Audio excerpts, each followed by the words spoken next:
Okay, so this is my science fair project. It is how does the type of fabric affect the outcome of the color when dyeing clothing? And it is a study on absorption.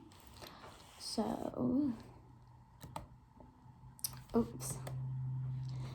This is the background on it. Basically, I said how it's like a background kind of like study on the chemistry that is involved in dyeing fabric, and I didn't realize that a lot of designers, when they are dyeing clothing, they have to consider that chemistry is involved in dyeing clothing. And oops, my hypothesis is that if I dye a strip of wool ribbon with Kool-Aid, then it will not absorb the dye as well as the cotton fabric will. So yeah. Next, my materials were a bowl, a pot, a stove. I used red Kool-Aid mixture because it has the dye red 40 in it, so I thought it would work the best. And then I used cotton fabric, silk fabric, polyester, wool ribbon, water, and vinegar.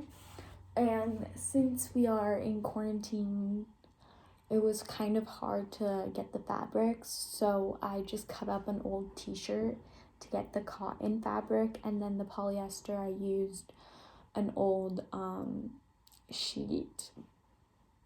So yeah.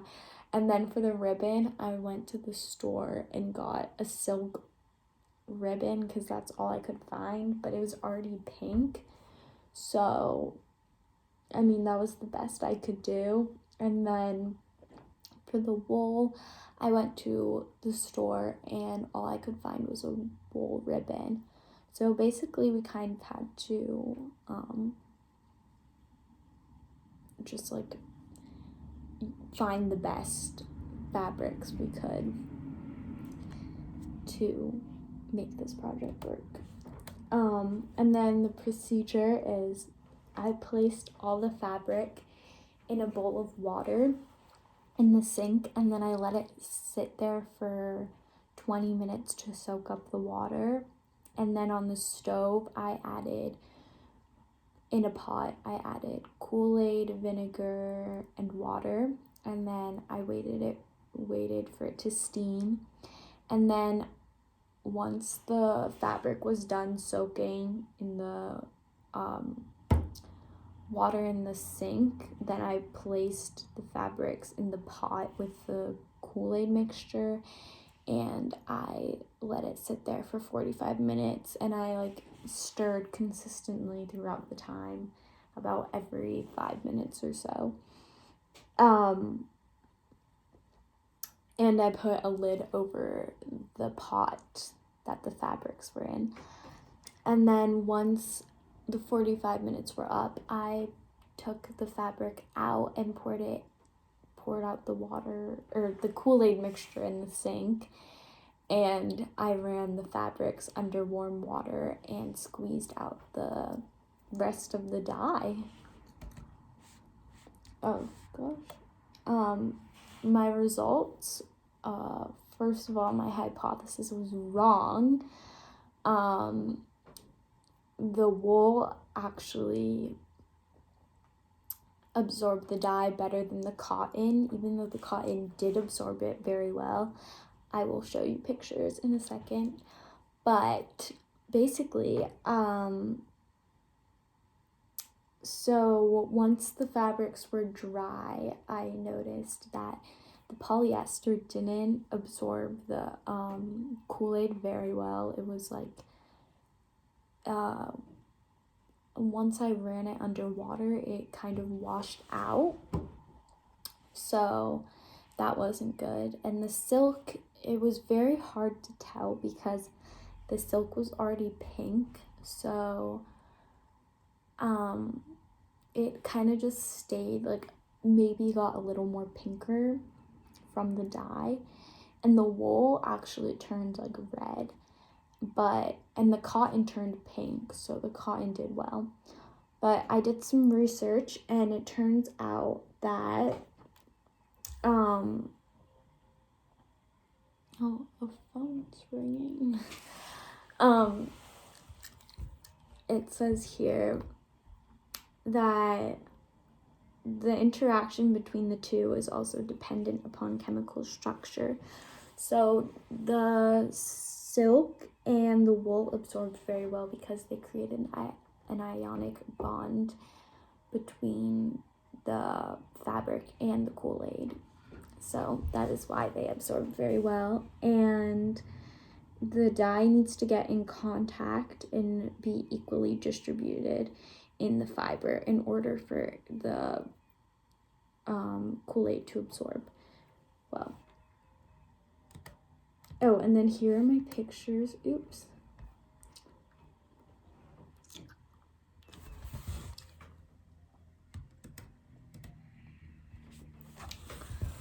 So this was the wool, this is the cotton, this is polyester, and this is the silk ribbon, which is pink, and this was the best I could find. And then, oh my gosh, this is when I had them soak in water before I dyed them with Kool-Aid, and then this is after they were dyed with Kool-Aid, and you can see the polyester didn't absorb it very well. The wool one kind of turned red. The silk didn't change much, like, I mean, it's like still pink. The cotton turned very pink, which was good. And basically the independent variable in this experiment was the thing that was changing was the fabric. The fabric was changing color and absorbing dye. The dependent variable were the different types of fabric. I basically treated each fabric the same. The only thing that was different was that they were each different fabrics. So yeah, same with the controls. Like, throughout the whole procedure, I treated each fabric the same, and yeah, the only thing that was different was the fabrics. And then my research, I wrote a lot. Basically, I realized that the dye Red 40 absorbs into wool fiber because it forms an ionic bond. And since wool and silk are both protein fibers, they absorb the dye better than cotton and polyester, because cotton and polyester are not protein fibers. And in order for all of this to work is the fabric has to create an ionic bond between the fabric and the dye. This is very weird talking to the camera. And there's also the Beer-Lambert law that states the concentration of a chemical, it has to be proportional to the amount of light it absorbs. If I had measured the amount of light the fabric absorbed and the concentration, then maybe the results would have been different. However, the type of fabric is very important because each fabric creates an ionic bond with the dye in a different way. Some create stronger bonds than others. The wool created a bond, whereas the polyester did not. So basically, the moral of, or that conclusion to my project is that the different types of fabrics are very important to know when dyeing. fabric because each fabric creates a different bond. Like, for example, the wool created a very strong bond quickly when I was dyeing it, compared to the polyester where it didn't create a bond and the dye washed away like right away. So if I had maybe been a little more precise or put more Kool-Aid in with the polyester, then it probably would have not washed away. But since I treated